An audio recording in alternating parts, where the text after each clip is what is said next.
Hello, everyone, and welcome to Helsinki International Film Festival Love and Anarchy. My name is Otto Kylmälä, and I'm here talking to Radu Jude, the director of Bad Luck Banging or Loony Porn, which just won the Golden Bear at this year's Berlin Film Festival. You were planning the film and making preparations when the pandemic started. And can you talk about the process of what was going through in your mind? Like, did you have to reschedule, and what you had to do when the pandemic started? Well, first of all, thank you so much for inviting me. The question is very complex. I mean, that the answer should be a little bit more complex because the topic of the film, the subject of the film, existed before the pandemic started. And we adapted it when we decided to do the film. We adapted it to the pandemic, which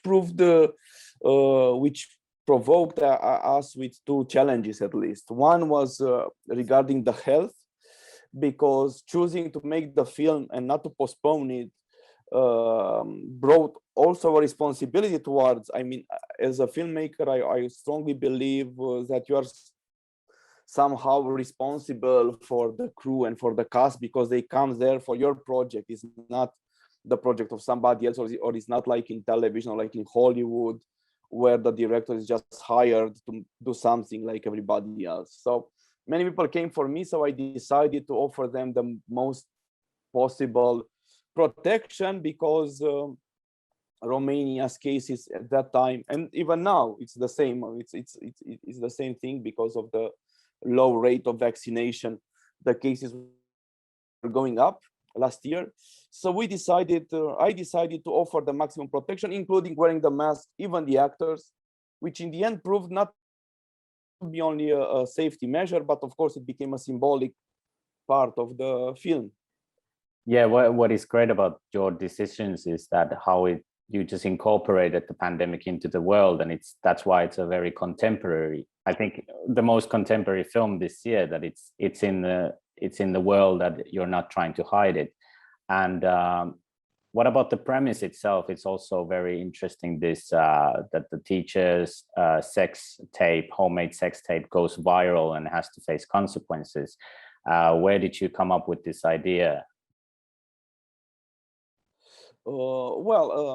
What you said about contemporariness, I think it's well, I hope it is true, because after I made a few films regarding the history of Romania and the involvement of Romania, I mean the dark spots of Romanian history, that was the first time in many years I decided to make a contemporary film. So yes, I decided to do it, to use whatever was at hand, including the pandemic, which was the background of the stories, not the story itself.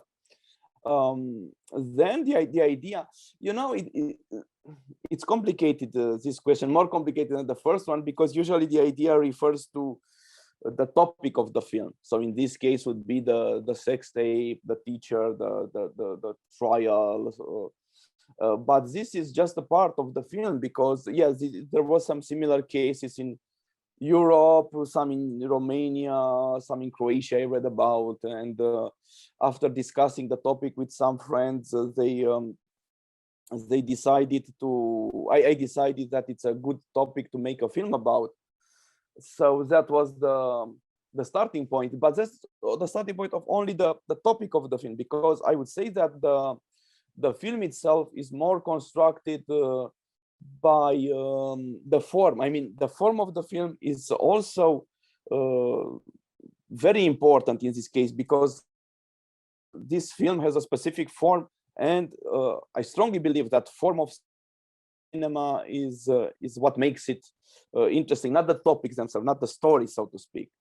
So in this case, the idea of the form, I think, came little by little. It was gradually, because the first idea of the script was to organize it more or less, let's say, in a traditional manner. And I realized after after I struggled for 1 or 2 years with this form, that in order to organize a dramaturgy in a traditional way, you lose something. So I had the idea the need, the urge, but I didn't know how to organize it differently. And all of a sudden, after some experiences, after seeing a Cubist painting exhibition in France, I had this idea to organize the film like a Cubist painting. So not everything to put in a straightforward narrative, but to have the things put on the canvas, like thrown away, and the viewer makes the connections of these things. So it became more a film about what is behind the story than about the story itself. Yeah, you the middle section is I understand, because you've done kind of essayistic films, and you always comment on the Romanian history and the society, but in a structural and a dramaturgical manner, the middle section is a breath of fresh air, like that I haven't seen anywhere before. And it kind of goes to what you were saying, that you're much more of a rule breaker, that you're not following the rules, but wanting to break the rules. Is that where it came from? Well, it's quite difficult to locate it so precisely. As I said, apart from what I said, from this necessity of making the film more not to be focused on a single story,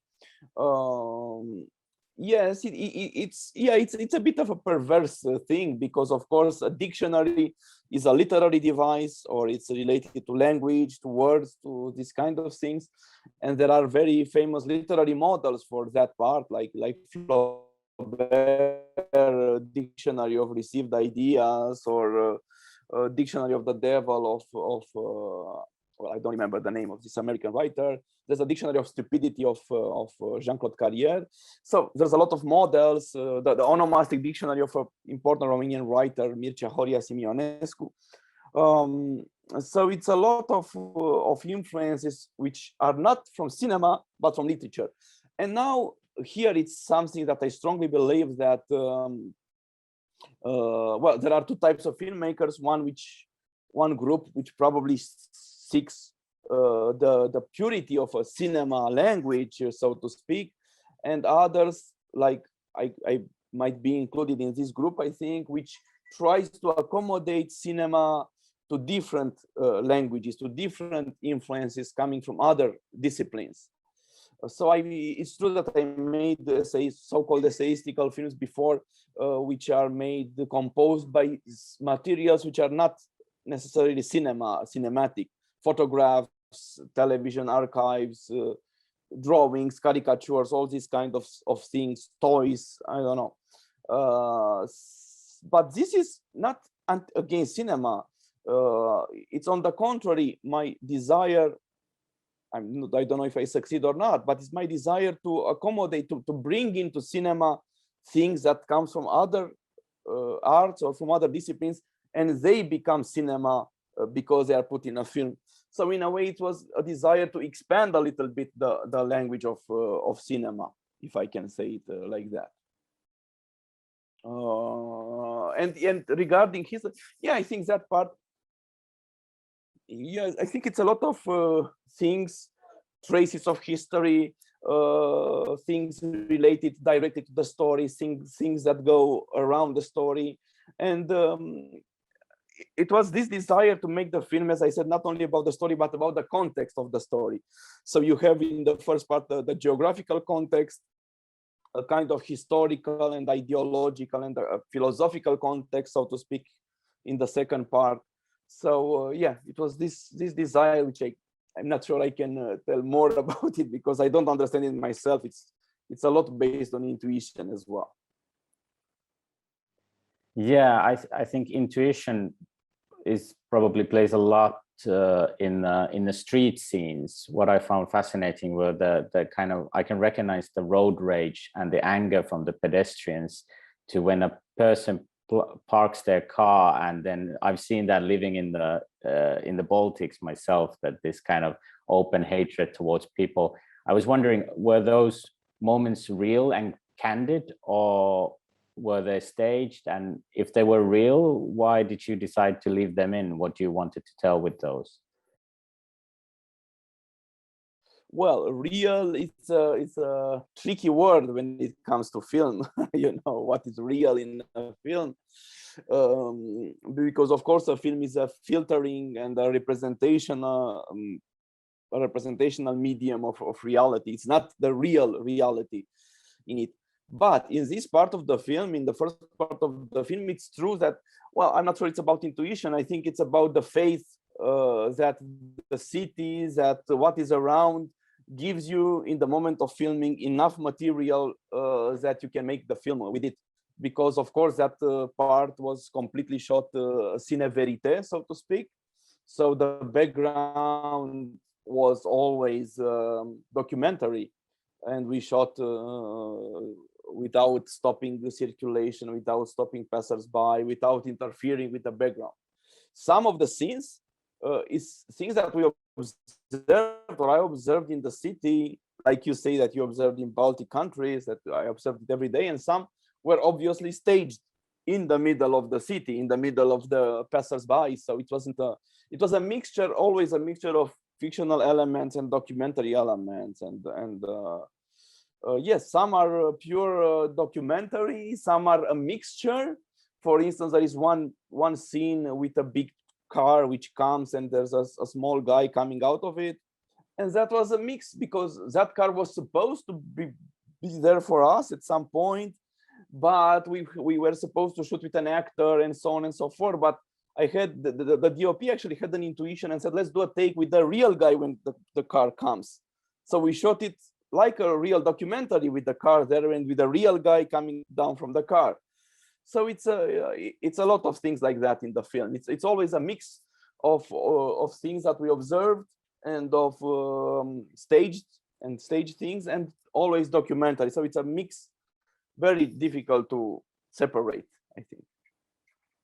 Yeah, and I think that it feels intuitive. Also, the observational camera, the when you follow the character and then suddenly the camera pans to the billboards, and because it's not motivated by the actor or the character, but it's motivated, you can sense that there's someone behind the camera, which is in this case you and the DOP, observing the surroundings, and that feels very fresh and intuitive as well. Yes, it's true. It's true. I would add just one more thing, that I consider the film overall, let's say, a kind of montage film. By montage, I mean not only editing in order to have a story, not only what I did in the second part where I put together text and images. So it's obviously a montage film, but also the whole structure of the film is by putting together these three sections. And in the first part, because I'm also interested in montage in another way, which I try to clarify now, is even me, but it was just out of commodity, out of not thinking too much, calling this part documentary style, because it is documentary, it is observational, so to speak. As I said, it's cine verite, but the camera does something there that normally in a real documentary you wouldn't have. I mean, the camera makes connections, panning from the character to the surrounding, from one thing in the surrounding to another, and then back to the character. All these things are in a way to create montage, to direct, to not make a real observational documentary, but on the contrary, to make the point of view of filmmakers trying to connect the dots, trying to connect the things, very, very obvious and very, very, how should I say, very, yes, obvious and strong, and assuming the camera assumes this position. It's not we shoot everything that happens and the viewer decides what he or she looks at. We decide it for them. And of course, these things can be annoying for some people. I can understand that, but that's what it is. You mentioned language when talking about the middle section, and I think that's maybe the key to why you have the last track of the film. You found the Finnish national treasure, Emma Numminen, and you played his song during the end credits. How did you pick this song, and how did you discover that? True. Now I realize. Well, yeah, wow. I never thought, speaking with you, I forgot about the Numinen, who's Finnish, right? He's a Finnish composer. Well, yeah, I put the Numinen song, not because he's Finnish, of course, but because I like what he does. And I like this crazy idea that he had to make Tractatus Logico-Philosophicus of Wittgenstein, to put it into this crazy music. So I thought it fits the film very well, because this mix between problems of philosophy and of philosophy of representation, put in a very, very cheap way, in a way, because that music is very pop, very, very, you wouldn't expect to hear a Wittgenstein lyrics, Wittgenstein text sang like that. But yeah, I must admit that I like him very much. I think I discovered the play, the music like 10, 15 years ago, and I always wanted to use it, and now I think it felt the right moment. And yeah. And lastly, you've made a lot of short films, documentaries, and fiction, and like all throughout and continuously you switch back and forth. Are you going to keep making short films as well? And what's next in your down the line for you?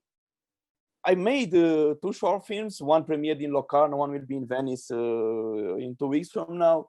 And I'm finishing 2 other short films, it's true.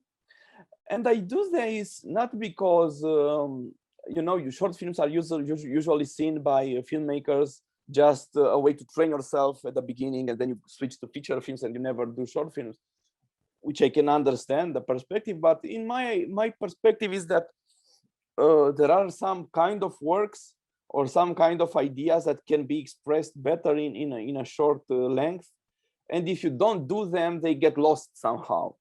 So I don't want these ideas to be lost. I want them to be used and to be offered to the potential viewers in order to reflect to something, or to have a filmic experience, a film experience. But after I finish these 2, I have a feature film project. So actually 2 feature film projects. So I think I will concentrate on this. So now, after I finish these 2 short films, which I'm now editing, probably in the next 2 or 3 years, I will make only feature films, if everything goes well, of course. Well, it was a pleasure talking to you, and thank you very much for the film. It's absolutely, for me, the best film so far this year. And thank you. Hope to see you in Helsinki soon. I would love to, because, you know, one of the main influence, especially when I was young, but it still remained, was I think in 1997, Aki Kaurismäki came to Romania to present his films. He wasn't so well known back then, and not many people came to Romania in 1997, filmmakers. There were no film festivals. So Kaurismäki coming there was a real moment, discovering his films. I was 19, 20 years old, and he was very funny with his drinking all the time, and the films were amazing. And I think that was a moment. I was a cinephile already, but the meeting, seeing Kaurismäki, seeing his films in Romania, created in me a bigger desire to become a filmmaker. So I must say thank you, Finland, for this.